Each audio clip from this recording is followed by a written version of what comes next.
reason why people come here, is the idea of service to the nation, right? The being that 1% of the nation, the 1% of the country that really decides to take this occupation and make it a career. So not only do you actually devote yourself to service to the nation, but before that, you're learning about becoming the overall cadet, right? What makes a cadet who they are, which that's about integrity, being a character, your academic performance, your leadership experience, your physical aptitude, and then your overall motivation. These are all things that are required of somebody that comes to the academy. I think a lot of times people kind of start to realize that there are a lot of responsibilities, standards, things of that nature that are required of every cadet and everybody that comes here. And it's okay to be nervous. It's okay to not necessarily know everything. But the biggest thing is to come here with the idea of being motivated, being willing to learn, and being willing to be molded into what we consider somebody that can be a leader in this country. So I think that would be the biggest thing. A lot of times with regular academics, regular academic institutions, I think the biggest thing is really just about academic performance, partying, the social life. But I think everything is encompassed when you come to the academy. When it comes to, like I said before, one, being that overall student in the classroom, building those social relationships with cadets, officers, and being able to go abroad to different countries. You get different programs. You can work at different colleges, even going to different academies for a semester or two. These are all opportunities that are offered while you're here at West Point. So I would definitely say the big thing would be service to the nation that makes it different. And then the overall institution, 1802. I mean, first president came here. Plenty of historical figures that have came here that are either that served all the way in the military or they moved out and did something in the civilian world. So when you come here, you're definitely not placed in a box. Kind of the options are limitless, and the different avenues that you can kind of access from here. Honestly, there's really no boundaries. Thank you. So it could, as you mentioned, right, the first president attended there. So where exactly is West Point? And yeah, it brings different opportunities afterwards, and we'll get more into that. But where exactly is West Point? So West Point is a military academy. It is the first service military academy, and it's known to be, normally it is ranked number one. We've been ranked number one on numerous occasions in comparison to the entire country. I think last time we were ranked number one in the country was maybe about a decade ago, 10 years or so ago. But we're always ranked within the top 15, top 10. So like I said, Service Academy, it's along the Hudson River in upstate New York. So we're just about 45 minutes away from the city. So you do have that option that while you're here as a cadet, you can go to the city. You do have that option to kind of let loose. So New York City is right there. Plenty of other things like New Jersey, Philadelphia, Connecticut, but obviously, the big city. So I would say that's the big thing. It's a military academy overall, a service academy. So you will go here for 4 years. If you do have the opportunity to go to prep school like I did, I went to prep school. So that's just an additional year while you serve. So you'll be here. It's about a mile up the hill. They call it up the hill. And you're there for a year, and you basically learn about the different things that are required while you're here as a cadet at USMA. So obviously you build those relationships, but you learn with the academic load, physical stuff. So it really prepare you. So when you get here, you're very familiar and you're a lot more prepared than you were if you were to go direct. But on a normal basis, you will go here for 4 years. You'll leave, you'll graduate, you'll commission. You'll commission the same day as you graduate, and you'll become a second lieutenant in the United States Army. And then you'll serve 5 years. It can be shorter based on certain circumstances, but that's usually what makes up the academy, sir. Awesome, awesome. Mhm. So my question to you is, what is kind of for like a sophomore or junior in high school, what does the whole kind of application process look like for this? So let me see if I can access these. Access those the messages. I see the messages are coming up. See if I can. So on the message, we're actually like reiterating a lot of the things that you Okay. said. At the end, Okay, we'll awesome. the questions. Okay, sounds good. Can you repeat the question one more time? I'm sorry. For a sophomore or junior in high school, no problem. For a sophomore or junior in high school, what does that application process look like? I mean, you attended West Point, right? Absolutely. 2018. So I was a graduate in 2018. what did that application process look like? What did the mentality behind? Okay, so for me, I grew up in a military household. So both my parents are military. My mother did 25 years. My father did 12. I have 3 brothers. They all served in the military. 2 are currently still in right now. They're coming up on their 20-year marks. One's an E8, one's an E7. So everybody in my family is all enlisted. So those are like the sergeants you hear about, specialists or private. That's kind of like that realm. So that's the enlisted side, non-commissioned, and then you have the commissioned side. So for me, being in the military family kind of was a no-brainer. But I always wanted to do something different. So my mother she showed me the opportunity. She told me about it because, West Point is a great opportunity, and it's monumental when it comes to how big of a figure and an icon it is in the country. However, not many people, I wouldn't say it's on the forefront when it comes to colleges. And that goes for me. I didn't know about it until my mother told me about it. And that application for me started in my junior year. So it takes a while. It's about a year-long process because it encompasses with, one, you just start off, you go to westpoint.edu, go to apply now. In your top right, there'll be a yellow tab. You'll click on it. It'll say Cadet or Candidate Questionnaire. You'll click on Candidate Questionnaire, and that's the first part, right? So you'll fill out the questionnaire. It'll ask you administrative information, right? It'll ask you, your name, social security number.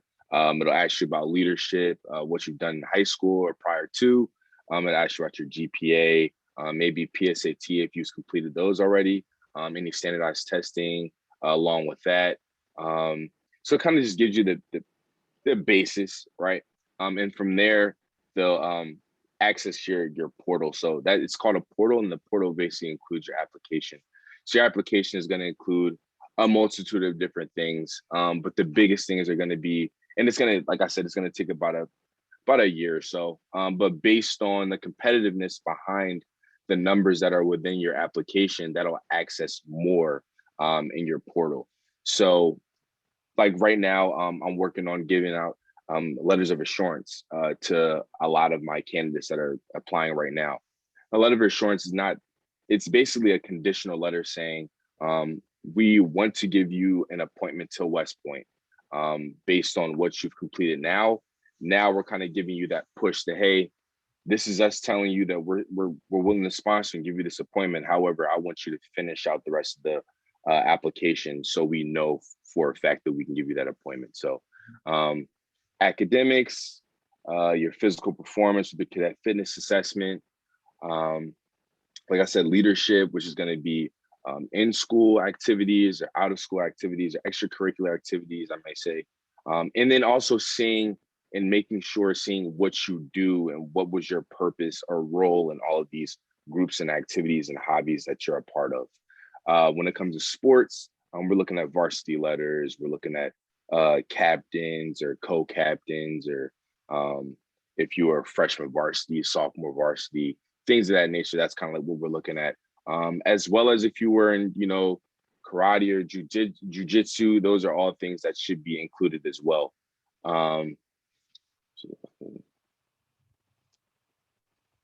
guys still see me? Am I still here? Yes.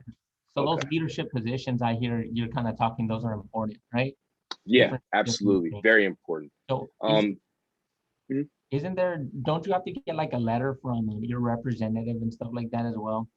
Yes. So including with what I was talking about with the overall kind of like the candidate score with your GPA, your leadership, your CFA performance in that cadet physical assessment. You also have nominations, right? So nominations, you are going to include, all you need is one, right? All you need is one nomination, but there's a multitude of different opportunities that you have in terms of getting that nomination. So you have service-connected nominations and you have congressional nominations. So what you're speaking of are congressional nominations. So you have the option of getting one from your congressman, senatorial, or a vice president recommendation. So based on which one you're trying to apply for, which I would say apply for all that you're applicable, that you're able to apply for, they're going to give you further instructions. So most of the time you'll contact your local representative, right? You'll express your interest in getting a nomination and that you're interested in applying to West Point. They'll already know what that means. They'll probably schedule a meeting with you just to kind of ask you, your upbringing, of what's your past background, why are you interested in West Point, who told you about West Point. Then they'll ask you some normal questions probably about your character and what you do in certain situations or scenarios. And then from there, they'll determine if they want to give you a nomination. So let's say you don't get one of those nominations, if you are a child of a veteran that has either retired or deceased, you can apply for that. If you're in JRTC, you can apply for a nomination through that. If you are a child of a Medal of Honor recipient, you can apply for that as well. So there's a number of different nominations you can apply for.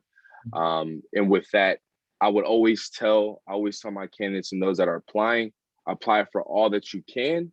You only need one, but it's always good if you get two or three, just in case something falls through, it's perfect. So my mother, like I said, she was in the Army for 25 years. So I applied for a presidential nomination.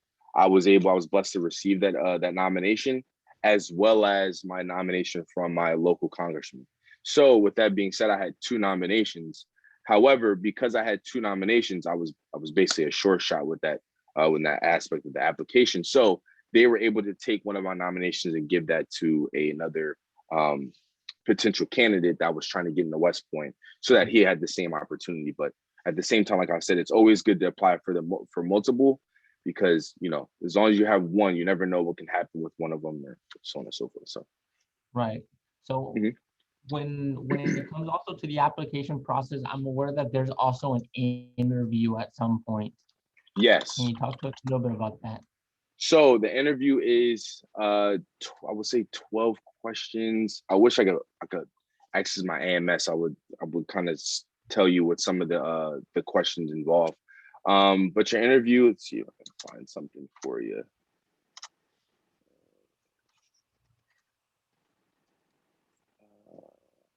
So you're like in front of a panel, right? Things like that.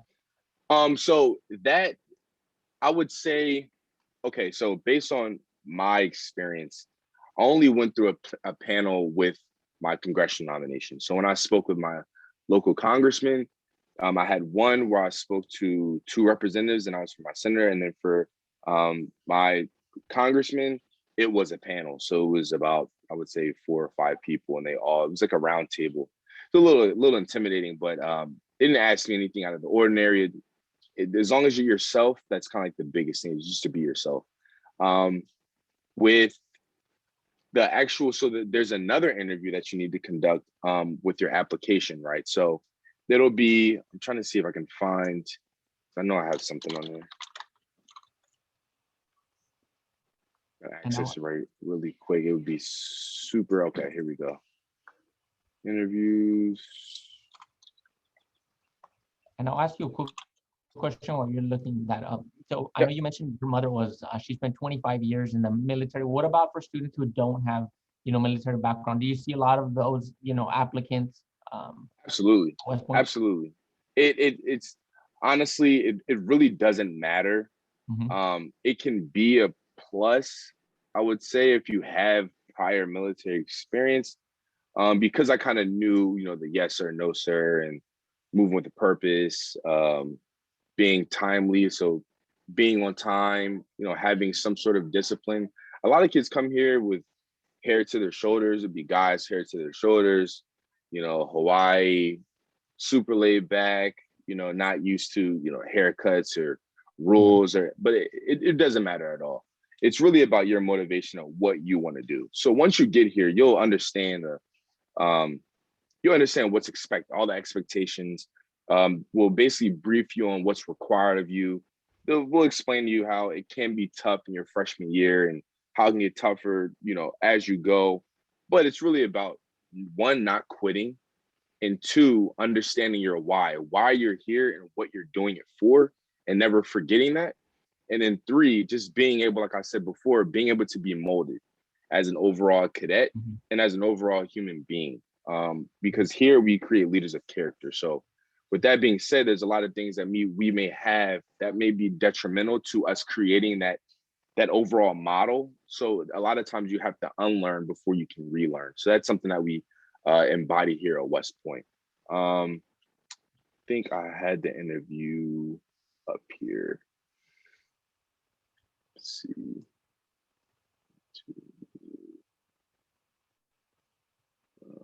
There you have it. Be molded into leaders, guys. You do not have to have, military background, your family, or anything like that. Absolutely. If you want to apply, you can definitely apply. So I have a quick question also while you're pulling that up. When it comes to tuition and things like that, I'm aware for the military academies or for West Point, students do not have to pay anything out of pocket. They're going to be paying later on with service, correct?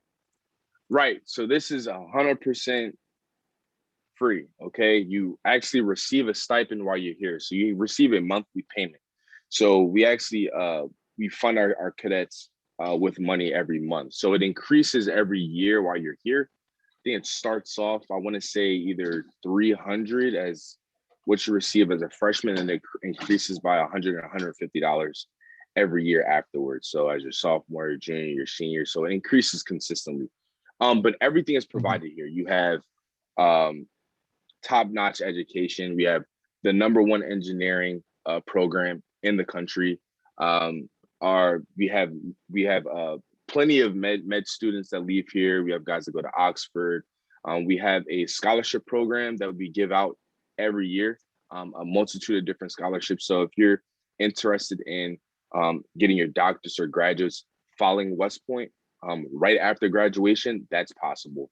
We have plenty of different ways to do that, but everything is paid for here. You have your food, your uniforms are paid for, your room and board is all paid for. Everything is taken care of. Now, if you want to utilize some of that stipend that you get, to pay for some extra stuff here and there, then by all means do that. If you want to save it, that's even better. But everything is taken care of here. And like you said, with paying with service, there's 100% job placement. I think the biggest thing leaving college that people have is they leave with one extremely crazy debt that they've accrued while they've been in college, depending on how long they were in college. So some people can't complete their credits on time, so they're actually spending maybe an extra year there in college. So they're leaving with, $50, $60, $100,000 worth of tuition that they have to pay back. You won't have that here. Okay, so you're gonna leave here 100% job placement. You don't have to worry about finding a job. You're gonna be a second lieutenant, and then you're starting off around $60,000 with base salary. So you're already starting off in around like the top 20% of those in that age group when you're graduating. So that's something that people don't necessarily realize, but you're also going to leave with this degree, your bachelor's in science, and one of the most highly esteemed degrees in the country, in the world. So, I mean, the amount of opportunities, and I could talk about them forever. It's bar none. I mean, you can't really find this stuff much in many places at this point. There's definitely some great skills you learn there, right? That they, help develop you into a leader. These are all things that, medical schools, maybe law schools, and different employers, right, are looking for. So let's say a student graduates, right? They have to serve their 5 years, but what if the student gets into medical school? Is there a way you guys can help pay that, or maybe they get into law school as well Yeah, or something? absolutely. So the law program is different, but I'll talk about medical. So like I said, medical school, that will be paid for 100%. That's something that you'll work for while you're here. So probably doing something along the lines of like life science or something like that. I also can send you, I do have a PDF that breaks down kind of like our pre-med and how we do that in terms of what your academic curriculum is going to look like and what it would be like after you graduate. So I can definitely send that to you offline after this. But these are all different opportunities for sure. So for instance, for a law program, I actually have a good friend and a someone I work with here, her husband graduated a year ahead of us. And now he's going to NYU fully paid for on a full ride for his law degree. And that's all sponsored by the Army. So the amount of opportunities you have are they're endless. So if you want to do something like that, the Army can supply a majority, I would say about 95% of what people really want to do in the world. And we're also going to do it with giving you maintaining all the benefits, the medical benefits, and life insurance, all these things that a lot of jobs and careers don't supply or don't provide. We provide that. And then the longer you stay in, the more benefits you'll have after you get out. So along with, being a West Point officer, I mean, it's pretty big. So like I said, the medical school that can be paid off, but that's just something that you come here, you work hard, perform well in all the pillars that I kind of brought up already, and you'll be a short shot. There we go. There we go. So excellent opportunities afterwards. And we've talked a little bit about med school, law school. I know you mentioned engineering, one of the top majors, and you guys have a great program there. What other kinds of undergraduate programs does West Point offer? So we have 36 majors and 15 minors as of now. So you have things like American politics, you have environmental science, you have all the engineers, civil engineering, mech engineering, nuclear engineering, mathematical science, computer science, IT, electrical engineering, cyber science, sociology, psychology, philosophy, physics, regular English, systems engineering, engineering psychology. I mean, it ranges from the top to bottom, man. I mean, whatever you want to think about, we have it here. And then, like I said, some of our programs are the number one in the country. So not only are we providing it here, but we're providing the best education possible. So not only are you going to leave as a second lieutenant, but you're going to leave with the best possible education that you could possibly get in the country. So like I said, we have officers that come here that come back for 3 years and teach. We also have professors that come here, but everybody that comes here has a master's or a doctorate in whatever they're teaching. So we're not just throwing people in, and we're not just having guys teach, with the minimal certifications to be able to teach those classes. I mean, we have absolute masters and scholars of all these majors that are going to teach you and lead you to do the same. So with that being said, we also have it's very small class sizes. So like I said, one of my smallest class while I was here was, I would say 7, and then my biggest class was probably 17, and that's kind of pushing it. So it's extremely intimate. So with your teacher, we're ranked number 1 in the country for the most accessible professors, hands down. I mean, I had officers that slept in their office to be able to teach us. When we would have snowstorms, they would literally stay in the office. They'll have a pillow, they would sleep in their office, wake up, they would take a shower down in the showers that are offered in the academic institutions, and they would shower up and then head right back up and teach class. I've had teachers be on the phone with me at 9 o'clock at night. I've had people past 12 a.m. Wow. As long as they're awake, they were willing to help. So like I said, the classes are extremely small. They're willing to help you. As long as you're willing to help yourself and you show them that you want to do well, they will always work with you. There was some class that I just didn't get. And I had some teachers say, "Hey, Brandon, like this class it's just not one of your, you're not the finest at this stuff. But we're gonna make it work. We're gonna work with you." And they always work with me. So it was never a time where I failed. If I ever failed, it was on me. It was never something that they imposed on myself. They were always here and they were willing to help. And that's with all staff, as well as the cadets here. Everyone's here to help one another. So dedicated staff, while they even sleep in their office, to really help you, but you gotta, want to help yourself. So I'm going to ask, Absolutely. what other kinds of resources are there on campus? Like maybe a writing center, career center, different things like. Yes, absolutely. I think there's something on here I can really break that down. So one, we have something called CEP, which is Center for Enhanced Performance. Center of Enhanced Performance is it's located in Jefferson Library, which is actually ranked the #1 library in the country as well. That actually has a writing center. It has a planning center. You actually has tutors there as well. So you can actually go there. They'll give you a planner book for free. They'll break down your entire semester. They'll have you break down all your classes, all your major assignments and your major tests. They'll break everything down. You'll schedule tutoring with them. We also have, like I said, the writing center where you can bring your whatever English assignments that you have or writing assignments for any major, as long as it involves writing. You can go in, you actually can brainstorm with what you have on your assignment, kind of piece things together, and then they'll also help you with the grammatical sense and spelling as well with your papers. In addition to that, we have plenty of student-led study sessions before finals, before any major test.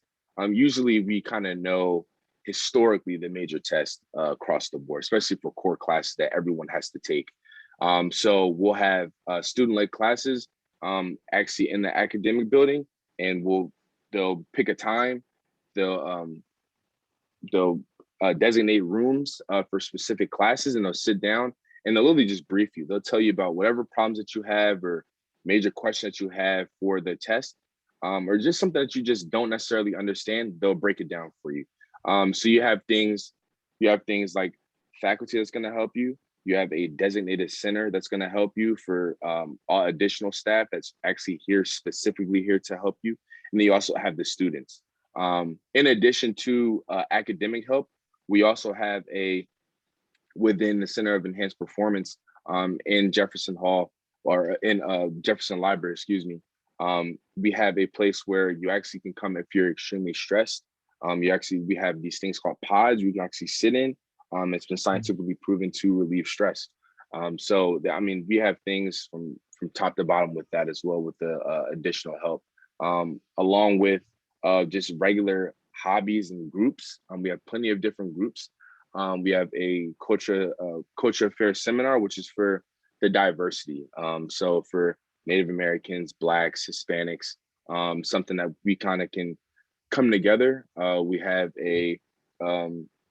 something for Hispanics that are led by the Hispanic cadets. They kind of bring everybody in, because a lot of times when it comes to diversity here, that's something that we're working on to make sure that our academy represents what we live in every day, right? We want something that it represents all of us. So we have, LGBTQ as well. Plenty of different groups that make sure people feel included, and you have someone there that, sometimes you can be able to relate to somebody that looks like you and understands your struggle and understands how you grew up. So that's a really big thing. So yeah, we have everything, sir. Everything. So everything. The staff sounds great, the diversity groups, all of that. What about kind of getting into maybe sports and things like that? What sports do you guys offer? Intramural sports, and maybe just, big time sports like college football and things like that. So we have, let me see if I can find the specific number. So we have men's sports, we have women's sports that are D1. So our football team is very known. Our rugby team is consistent champions in the country. Our boxing team is known to be have national champions every year. Basketball is doing really well. Baseball is usually ranked number one on their schedule and in their conference. We have, for women, we have basketball, cross country, lacrosse. These are all Division I sports. Rifle, we have rugby, we have swimming, volleyball, track and field, soccer, diving and overall swimming, softball. For men, same thing, lacrosse, hockey, gymnastics, football, cross country, track and field, baseball, basketball, soccer, all the major sports, and tennis, wrestling. And then on top of that, we have club sports such as like boxing, climbing, crew, cycling. We have a marathon team, we have a judo team, water polo, handball, powerlifting, orienteering. We have an overall like strength team as well. That literally just they do Olympic lifting and they just work on like overall strength. And if you do well enough, you actually can help with training the Division I teams like baseball, basketball, football, helping them with overall physical training in the off season. And then intramural sports. So let's say you don't play any of the major sports, right? You don't want to play club sports either. We have a model here that's every cadet is an athlete, right? So everybody's an athlete. So everyone's physically active and they're doing something. So for company sports, like for instance, myself, I played flicker ball, which is kind of like an ultimate frisbee with a football. Mm-hmm. And in order to score, you have to throw into like this goal, kind of like that sport called on Hogwarts and Harry Potter. You have to kind of throw the ball into the little hoop. I know Whatever, something like that. I don't know what it's called. Yeah, Quidditch. Yeah, yeah. So you have that sport. So I did that in basketball. So with the entire core, right, it's about use on average around 4,500 at the time, 4,500. Mm-hmm. And everybody competes, right, with all these teams. Everyone competes. So I ended up being a brigade champion for flickerball and basketball, so my team beat everybody in the entire brigade. So that's something that kind of helps with spirit de corps and being prideful in the company that you're a part of. So you also have with intramurals, you have basketball, you have flag football, handball, overall just functional fitness and CrossFit, ultimate frisbee, flicker ball, floor hockey, swimming, and then submission, grappling. So I mean, the list goes on. So I mean, there's different levels. You have, like I said, intramural, which is for everybody. Club sports a little bit more competitive, and some of them are extremely competitive, like boxing, like I said, and then you have your Division I sports. So if that's something that you aspire to do, then we can make that happen. So to attend those Division I sports, is it free as well for the students? Like for a football game, basketball game, probably? Absolutely. So it's something that we do. And when I said a spirit de corps, it's really, really, really important here.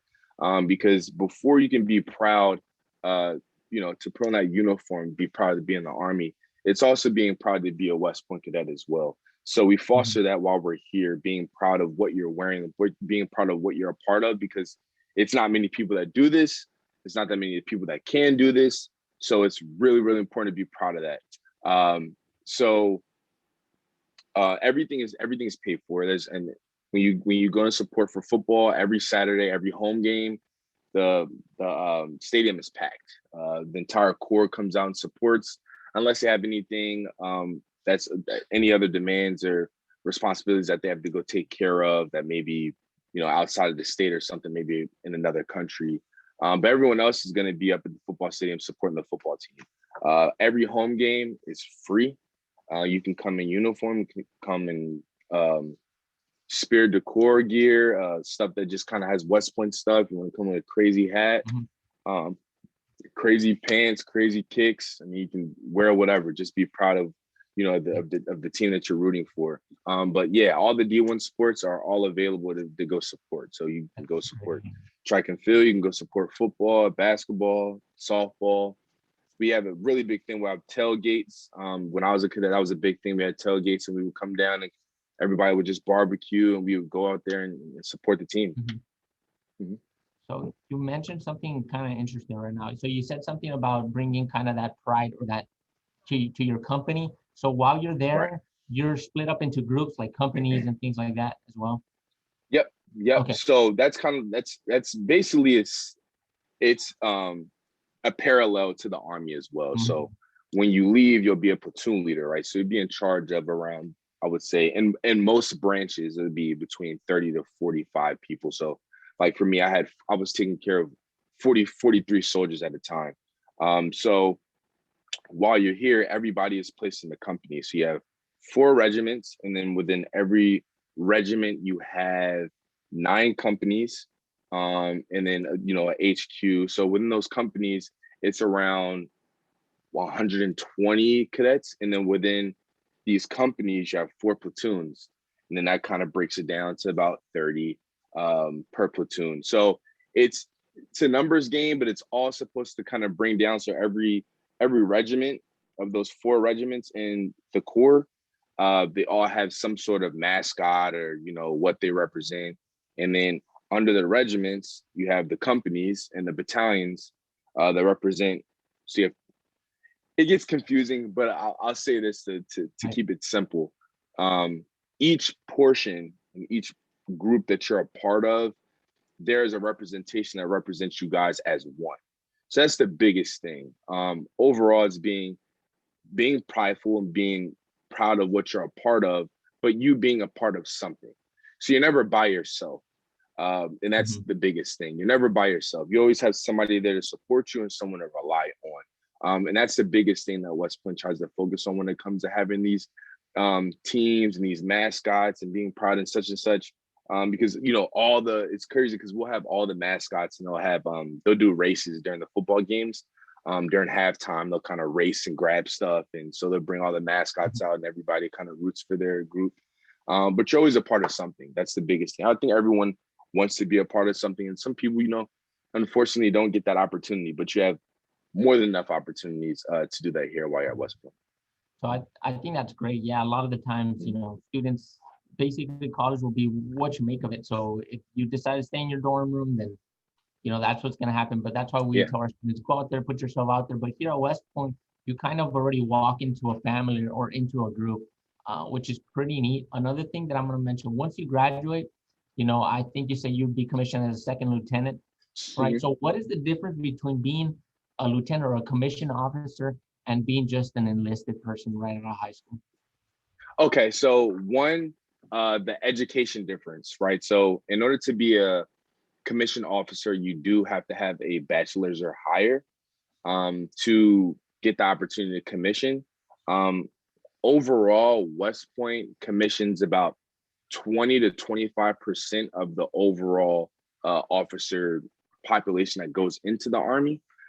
So it's a completely different ranking system and a completely different responsibility list as well. Mhm. So enlisted are kind of more so the support. They kind of are the boots on the ground. They kind of get the job done. And then commission, which is the officers, which is us, we're the guys kind of either giving the briefs, giving the orders, and kind of breaking down what we need to accomplish and how we're going to do it. And then the NCOs and the enlisted guys come in and say, Roger, sir, we'll knock it out. And they kind of go do their thing. So there is a big difference. Who gets their hands dirty more?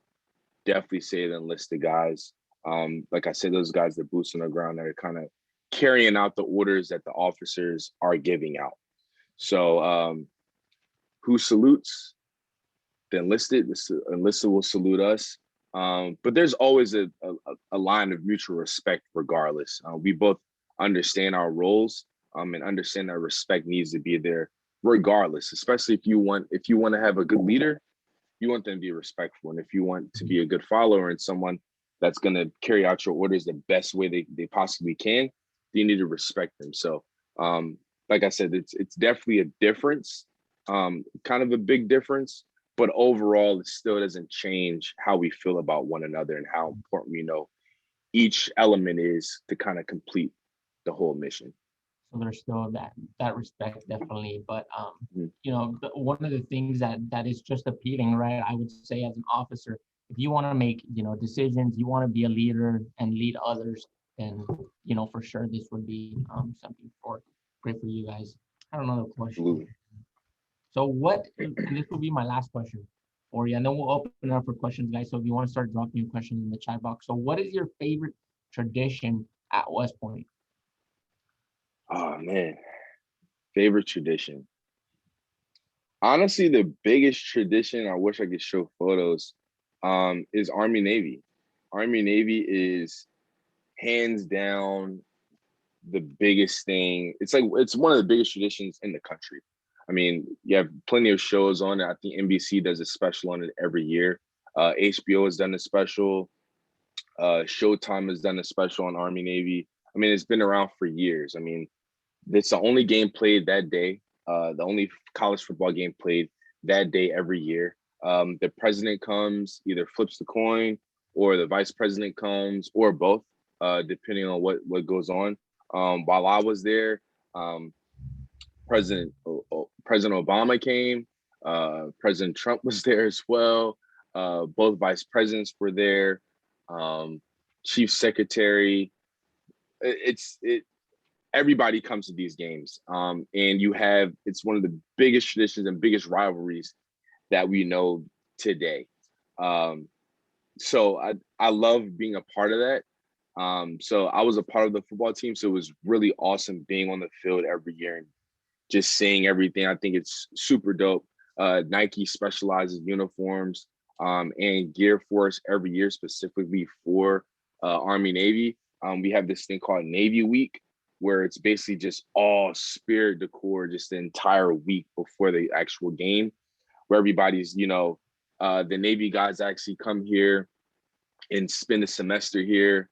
We'll do like a tradition where we'll like take their entire room, we'll take their bed and take their desk, and then take it outside and put it in the middle of like central area so everybody can kind of see them. So I know when I was a cadet here, the Navy guy that was here, they took everything out and basically replaced his room and placed in central area, and he was actually on his computer outside, kind of typing and stuff with all of his entire room outside of him. So the tradition is awesome.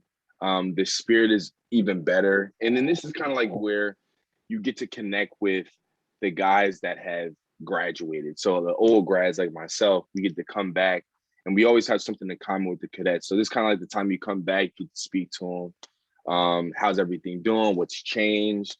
We all have one thing in common: is beat Navy, go Army, beat Navy. So I think that's by far the best tradition. I would also add a close second. It's probably Christmas dinner. Christmas dinner is super fun. Everybody comes to the mess hall. The mess hall is full. You get to decorate it. Everyone gets to decorate their dinner tables. All the freshmen come in and are responsible to decorate everything. They'll give cigars to all the upperclassmen.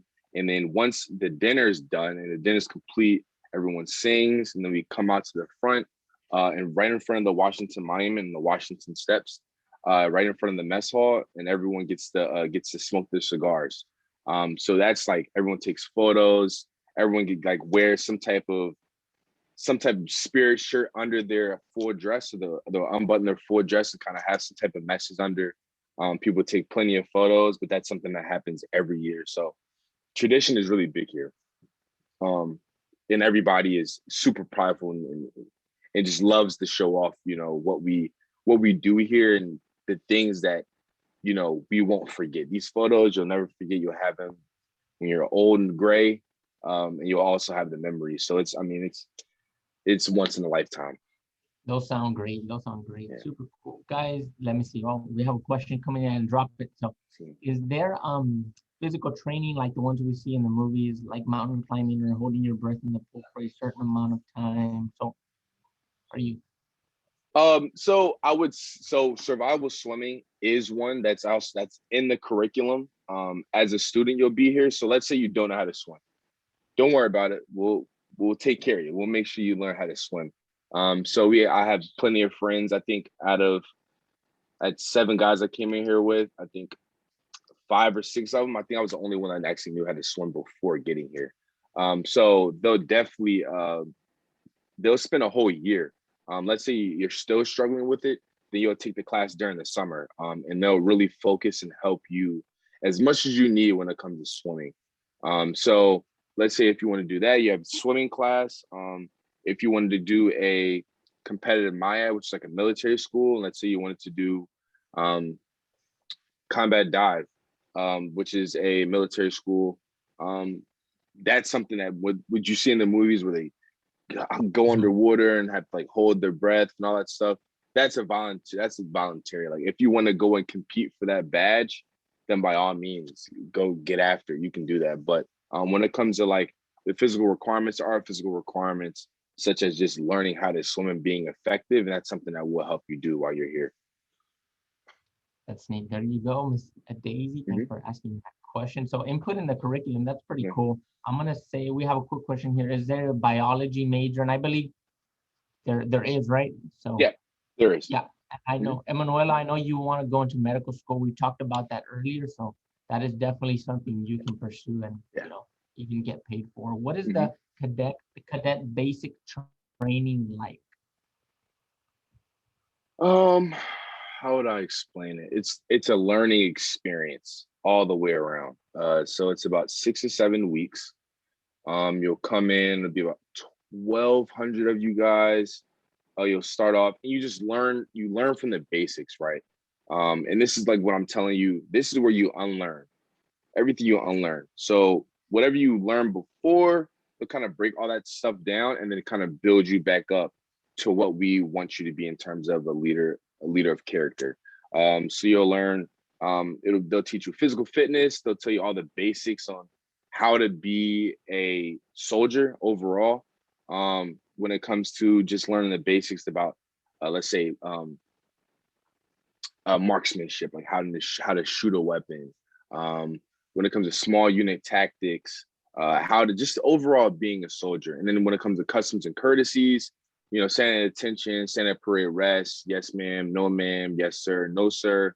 Understanding the ranks of enlisted and commissioned, knowing the difference between the two. Kind of spending time understanding what overall academy and the campus, what the monuments mean to us, you know, some founding dates, but you're gonna learn a lot of stuff. But you'll definitely come out of it in your best shape that you've probably ever been. And you'll also come out of it with a different perspective, a perspective where you were put into a position that was not comfortable. You're taken out of your comfort zone and you were expected to perform at a high level. And while you are struggling and learning about yourself, you're also doing it with the guys that you're going to graduate with in 4 years, which is super awesome. So you guys get to experience that same struggle together, which makes it doable. You know, it's not something that's impossible because you have that person to your left and your right and your front and your back that's struggling just like you, and you guys can rely on one another to push through. So that's all the stuff in CBT. There we go. So there's a lot of things you learn, and yeah, you know, struggling with you know, the people next to you that you're going to be graduating in 4 years. I can imagine it creates kind of that bond, right? Oh, absolutely. Right off the bat.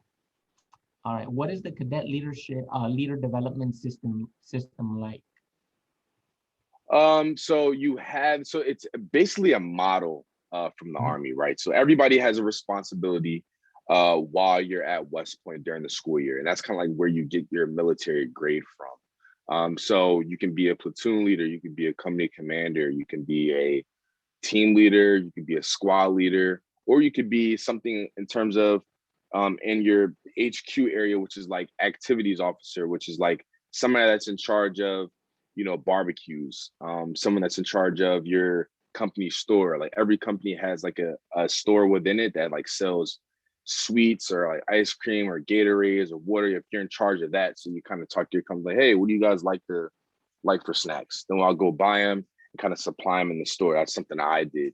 You have guys that are in charge of respect, making sure, you know, people are understanding what respect is. You have classes, things about honor as well. You have people that are in charge of what else do we have? So everybody is in some sort of leadership role, and that's why we're trying to foster leaders of character, because all of these different positions that you have, you're going to lead. You're leading someone, whether it be one person or 120. It really doesn't matter, as long as you're learning how to be a leader. And then you'll also have a leadership detail one of your summers, probably in your either your second, third, or fourth year. In that summer, you'll have some sort of leadership responsibility, with whether it be you're in some type of leadership role for cadet basic training, whether it be 1 or 2, or cadet field training, or any of the other leadership opportunities that we have here. You'll literally be a leader, and you'll learn how to be a leader that summer, where you'll have preparation for maybe a week or 2, or up to upwards of 3 weeks, where you'll learn, and then you'll actually be evaluated, and you'll actually get to employ all this knowledge and all the things that you've learned in this training. So for me, I was a platoon leader for Cadet Basic Training Phase 2. So I had a platoon of kids that I took from the latter half of Cadet Basic Training. I brought them in and did the 12-mile march back with them. And I was super close to those kids, super duper close, where I came back and I was actually able to do 2 of their commissionings. And I took plenty of photos of their parents and their sisters and brothers when I came back for their graduation, because they graduated this year. Those kids that I led in 2016, they just graduated. So that was super awesome. Or 2017, it was super awesome to come back and see these kids grow up 4 years later. I think that was super dope, to be able to commission some of these kids as well, and kind of hear the effect that I had on them. It's nothing like it, honestly. It's really nothing like it. So you're definitely going to learn how to be a leader, and understand that the effect that you have on these kids is, as much as you really want. If you really, really love it and you really want to do it, you can have a lasting effect on some of these kids. Like I was blessed to have the opportunity to have a lasting effect on these kids, to the point where their parents are contacting me, or I'm hearing other soldiers call me because they know this guy and they brought my name up and said, how much I affected them on a positive level. So that sounds excellent. So you have, the opportunity to lead, and just more importantly, make an impact on other people. So we are a absolutely. little bit, over time, 12:04. Thank you guys for your questions. So Lieutenant Cromwell, thank you so much for joining us today. Even though we had technical difficulties, man, Absolutely. we got a lot of knowledge. West Yes. Point. Yeah. Thank you. Thank you so much. And Absolutely. students, thank you for coming. Can we give him a quick reaction for being here today? Quick reaction, quick reaction. Thank you, guys. There we go. There we go. Thank you, guys. I really do appreciate it. Super honored to be here and speak on behalf of the Academy, and myself. Yeah, thank you, brother. I really do appreciate it. If you guys want to contact me, or you guys want to start your application, let me know. I'll give you the steps to do it. And you guys are in my region, so I'll take care of you guys as I wanted to be taken care of when I applied. So the position that I have right now is the same position of a guy that helped me in 2012 and 2013 get into the Academy. So I'm here to pay it forward, and give you guys the same opportunity. Do not be afraid. It's okay to be nervous and afraid. Hopefully I can be here to kind of diffuse that, and give you some confidence to step out of your comfort zone and take that risk and go for it. But yeah, if you guys need my information, I definitely can give you guys that as well.